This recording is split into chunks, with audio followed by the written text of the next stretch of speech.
Hello and welcome to my channel, The Sacred Rainbow Warrior. My name is Alistair McLean and today I will be talking about sharing and animal wisdom and narcissism.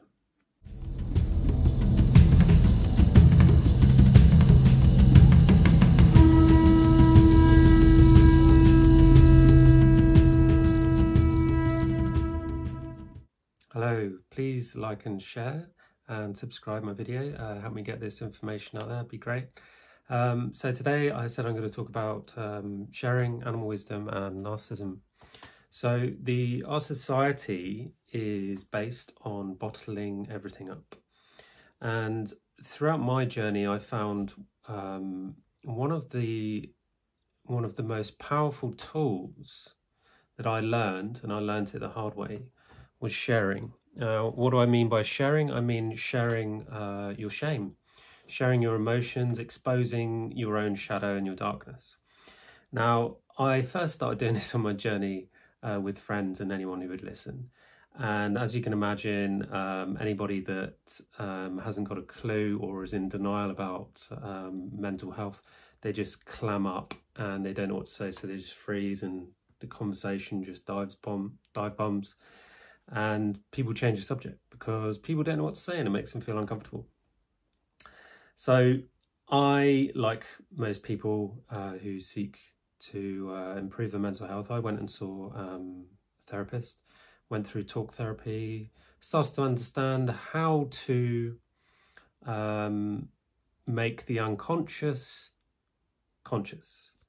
And that was one of the most valuable skills I learned. And I learned that through listening to my therapist and learning from a therapist and reading lots of books on the conscious, subconscious and unconscious. But I got to a dead end with psychotherapy, as do a lot of people who want to continuously improve to get to that level of purity where you can say, I'm happy. It sounds like the silver bullet, but essentially, really, there is no silver bullet. And so I went on a different kind of journey, and I met someone like me who could hold space, so sacred space. And I learned that through sharing your emotions, it should always be done in a safe, sacred space. So it should be done with someone who knows how to hold space and who understands the emotional spectrum. So that can be how judgments work, how projections work, how deflections work, the drama triangle, the empowerment triangle. All of these things that explain the human psyche. And what I learned through a deep friendship of sharing with this person is that we both needed to share, and we both needed to share in a safe space. And because we had both gone on a self-healing journey, it really was a sublime and beautiful opportunity to expose ourselves really deeply in our shame. Now, you might ask, why would you want to expose yourself, expose your shame? And really, it is the most powerful healing tool you can ever use on your journey. Now, I became friends with this person in 2020, just before lockdown hit. And so I spent my whole of my lockdown on video call almost 7 days a week, sometimes calls ranging between 4 and 8 hours a day, just sharing. And we would analyze and pull apart everything. And what we learned, what I learned, is that when you are afraid of sharing your shame, afraid of sharing that darkness, your ego holds onto it and it puts a hand around your throat to stop you from speaking it. And that is the worst thing that can happen to you on your journey. But the best thing is when you're not afraid, when you feel safe, when you're encouraged to share your voice without judgment, without taking it personally, all of a sudden that hand, you pull that hand off, and the ego can no longer have control over that fear because you've shared it. So imagine you're sat around a fire with 4 people, and those 3 other people say to you, tell me about the most traumatic period in your life. And your first resonance, your first feeling is pain, fear, and you freeze and you start to swallow what you want to say. And these people, you trust them and they make you feel safe. And they say, please share. And you go, I don't want to, I don't want to. And you start to feel worse because you said, no, you're not going to share. And you walk away. And you feel so ashamed that you never see those 3 people again. That's one example. Example 2, those 3 people, you're sat in front of them, they say, share your most traumatic experience. Share in this safe space of non-judgment. And we will hold space for you, whatever you want to say, whatever you want to be, however you want to feel. And you sit there and you share your deepest and most shameful traumatic memories. Some memories have a really deep hold on you and they create suffering in your life. And so what happens is this memory, this, let's call it an entity like a demon, had such a hold on you, inside you, and yet you've now chosen to expose it through words. And you expose it into the fire. So it's now no longer in your body. It's out for everyone to see. Now there's 4 people sat around the fire and 4 people who can see your trauma. And this is such an incredible tool because you have taken that trauma out of your body and you have exposed it. And you're exposing it for the truth it is. So when you first start to share, you might share the lie that you have bought to believe that your trauma has made you feel worthless, for example. But what happens if you share in a safe space with others who have experienced similar scenarios is you can start to look at it and take the lies away from it and expose the truth of what it is and how it's not your fault and it has nothing to do with your worthiness. And it starts to become clear. Now, I'll use an example of myself of when this first happened for me, and it was such a powerful experience. I had a couple of friends, and one of them is a qualified psychotherapist. And she spoke to me about group sessions and group therapy. And I went round her house in the Welsh countryside, one year back in, I think this was before 2020, before COVID hit. And it was me and 4 women. And I normally feel actually more comfortable around women because of my journey with men, which is a whole other story. And that's why I've opened this YouTube channel is to speak about the wisdom for men. But when I was sat with these 4 women, we created a group session, and a group session was like a sharing session. Like I said, around a fire, but this time it was around a table. And we started having really open conversation, but it felt like there was a lot of onus on me because I was the only man in the room. And these are 4 strong, powerful women, and I had to stand my ground and be as powerful as I am. Now, like a lot of men, I used to have a lot of masculine toxicity and patriarchal nonsense and lies and lust and all of this horrible patriarchal stuff, all these judgments towards women. And one of the women sat opposite me and said, "Can I share with you, Alistair? Because I've never shared this with a man. I would like to share it." And it was something very traumatic for her. And I had never been in this position before where a woman was sharing something so deeply traumatic towards me. And so there's this one woman sat in front of me and three of her friends watching this scenario between myself and her.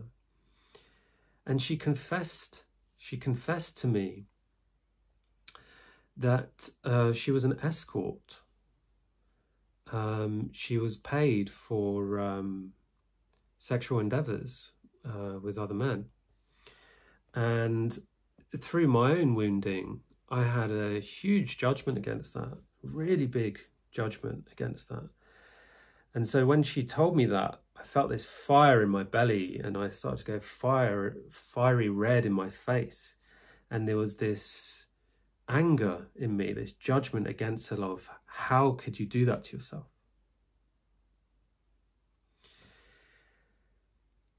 And so I said to her, "Thank you for sharing. I find by listening to you that I have a judgment against you, and I wish to share that." And I shared my judgment against her for selling her body. And she said, "Thank you for sharing." And I was shocked because she had returned the medicine I gave her back to me. She thanked me for sharing. And then she told me the reason why she sold her body for sexual encounters. And it was deeply rooted in trauma, very severe. And my judgments became thin air. How can you judge someone for making such a poor life decision when you know nothing about their trauma?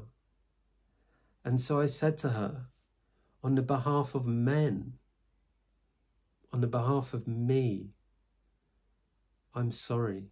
I'm sorry that happened to you. I'm so sorry that that happened to you, that you were left in that situation, you were pushed in that situation. I'm sorry. And everybody, every woman on the table burst into tears. And I looked around and I said, why are you crying? And they said, "We've never heard a man say that before." I was shocked. And it brought healing to all the women in the room. And all I did was share with non-judgment. And this lesson, this life lesson, changed my whole life. To be able to hear without judgment, to receive without judgment, and to give and speak without judgment is beyond powerful. And it's not easy. It takes training. But I wanted to go on to animal wisdom because there were three things I wanted to talk about. The first one was sharing. And how did I become so powerful and courageous with sharing? Well, I did a lot of, how can I say, shamanic work with spirit totems, spirit animals. And one of the main totems I worked with from day one was the lion.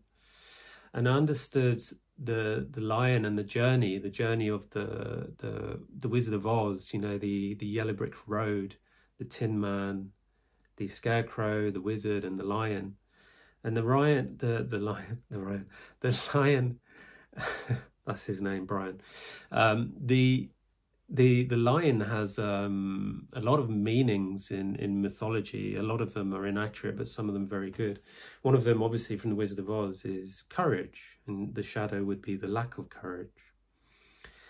And when I was working with the lion, I started to understand how in the spiritual community and just the community at large, especially in women's communities and in men's groups, there was a lot of talk about lion-hearted men and what it meant to be have the heart of a lion. And so I went to explore my healing, explore different ways of healing. I tried everything. I'd done therapy, I'd done meditation, I changed my diet, I did yoga, I had a stellate ganglion injection into my neck, I tried martial arts, I tried exercise, I tried bungee jumping, I tried traveling, I tried street drugs like cocaine, and I tried alcohol. I tried everything except plant medicine. And so I was listening to the Joe Rogan podcast one day, and he started talking about bufo and ayahuasca. And I went to an ayahuasca ceremony, and I had an incredibly visual experience, more so than anyone I've ever spoken to. And in the middle of the ceremony, the shaman comes up to me, and I'd been making all these really strange physical movements with my hands and my face, and yawning a lot, and sat like a cat. And I didn't understand it at all. My body was making very strange movements. And the shaman came up to me and he said, the medicine has given me a message for you. And he put his hand on my heart. He goes, you have the heart of a lion. And I said, thanks. Okay, thanks. And I thought nothing of it.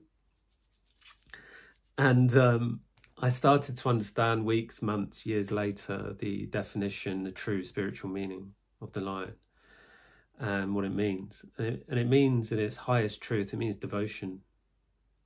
Devotion to love, because it cannot be king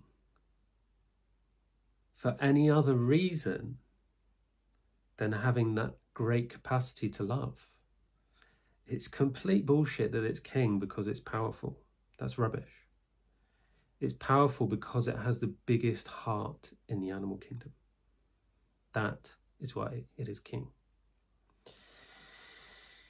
Now, the courage that comes with having a lion heart is courage with no boundaries, because a king has no boundaries. The savannah is his realm. There are no fences to the savannah. There are no borders. He's king of all of it. And so the king has the authority to make decisions based on the purity of his heart. And the power and courage and purity of sharing my voice is what was coming through me. And I started to understand the power of sharing and what it did to the ego, because when you do shadow work, essentially you're in a constant fight, and it's about ending that fight. But how do you come to a choice where you can end the fight with the ego?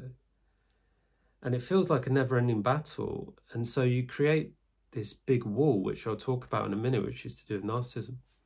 You create this wall, which is between you and your heart, and the wall is the ego.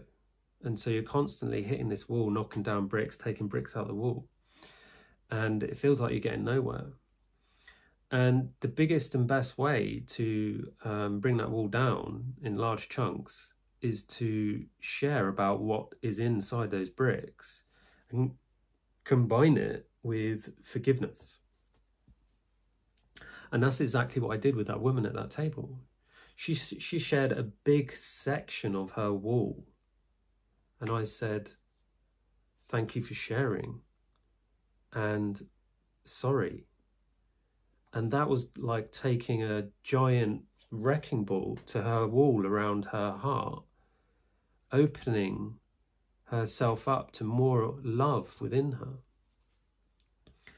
And so the power of learning from the lion, the courage to speak up and share, is the antidote to any difficult scenario that is to do with the ego, anything to do with shadow work. It is one of the most healing processes of working with your mental and physical health. And so that moves on to narcissism, my final point. Now, I've spent a whole life suffering from narcissistic behavior as an abuser and as someone who has been abused through narcissistic abuse and behavior. And one of the things I was told by professionals is that, number one, CPTSD is you cannot cure it. I proved that wasn't true. And two, that you cannot cure a narcissist. And there are definitions around what a narcissist is, because you have narcissistic behavior and you have narcissistic personality disorder.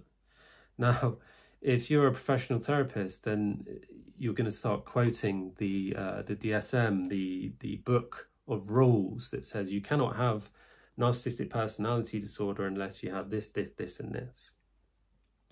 But what I learned to understand is that everybody exhibits narcissistic behaviors, and and the only difference between being a full-blown person with narcissistic personality disorder and exhibiting narcissistic behavior is sociopathic and psychopathic behavior, is extremes. But really, they are just extremes of narcissistic behavior. So there is no separation between being a narcissist and exhibiting narcissistic behavior. Now, I'm going to be doing tons and tons of videos on narcissistic behavior, and I'm writing a book and building a website based around all of this, because everything that's out there is inaccurate, everything. And that's a really bold statement to make. But when you have managed to find the antidote to narcissism through shamanic practices, then that's quite a big deal and something that should be shared. So I'll be breaking that down because it's so huge. But I first wanted to touch on the beginning and the end of narcissism. I cannot touch on what is in between because it's so big. But the beginning of narcissism is to understand what it is. Narcissism is a toxic shame avoidance system. Now, what does avoidance mean? Avoidance is the dance partner for shame, and avoidance, avoid a dance, is actually ignorance. So ignorance is the protector of shame, and shame is the smokescreen that covers the heart. It's the illusion that the ego puts up to stop you from opening your heart. And so narcissistic behavior can start at a very young age. It can start at any age. And believe it or not, we all exhibit narcissistic behavior, and it is rife throughout our society, in the collective, and in every single thing you see and are a part of. Because narcissism is like a trigger dance, where if somebody says something which triggers a memory that is rooted close to your heart and brings about a painful memory of betrayal of the heart, we quickly shut the door, close the door, and that can look that can show itself in many different ways. It can show itself through projections, deflection, through self-harm, through aggression or violence. And it's rare, very rare, that the reaction will be, oh, thank you for pointing that out. I never realized that before. And it can't, as soon as you accept it, it starts to heal. Now I started talking about sharing and these bricks. Now these bricks pile up over time, and they're put there by the ego to stop you looking in the mirror. Because when you do look in the mirror, you see the true love of what you are, the big love of what you are, and that you are loved. You are completely and utterly loved unconditionally despite everything you've done. So when you are taught from a young age, whether that be consciously or unconsciously, by your caregivers, by friends, by society, by the news, by magazines, by yourself, whatever, however that is taught, when you are taught that you're a bad person, that you're not worthy, that you're ugly, that you're this, you're that, when you look in the mirror and see the love, it's so contradictory to what you believe about yourself that you just cut the connection and you put another brick in the wall. This is narcissism. And this has been my journey to pull this apart. The false pretense of narcissism is that a narcissist loves himself. It cannot be further from the truth. A narcissist loathes himself because of this contradiction of his heart. He looks for external love instead of love from within. This is why we live in a toxic society of people searching for love from the outside, whether that be through food, through validation, through sex, through drugs, through alcohol. We look for all these different ways of finding love externally. And what it does is it just builds a wall around our heart. So I'm going to be doing many videos about how to break this wall down and to talk about my journey with narcissism and healing myself from narcissism. And I don't know anybody else that's done this. And it's a really bold statement for me to say that. I understand that. And I also know that my journey is true. And I've learned some things which are really, really mind-blowing and can really help change everything, change how we see narcissism.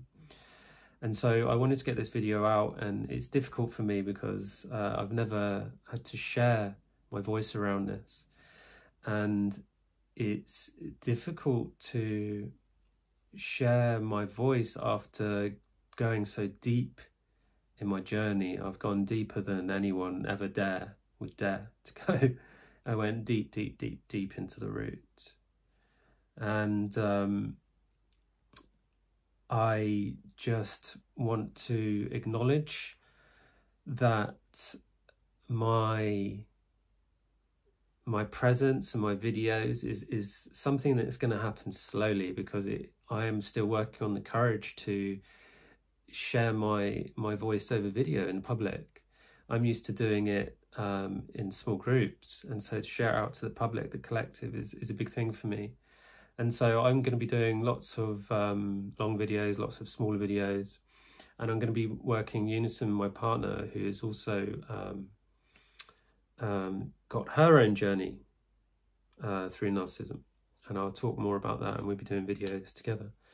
But I wanted to put this out there because I wanted people to know that if you know a narcissist, if you've received narcissistic abuse, or you're abusive to people, or you find life just too much to bear and you don't know why, I have the answers. And I am here to mentor and guide people who are struggling. And the help is here. And I'm just really thankful to the journey for being able to share this wisdom. So please bear with me, and please trust that I'm going to put out some incredible content. And I really hope you subscribe and follow my video and like. the video, and I will speak to you soon. Thank you very much. Bye bye.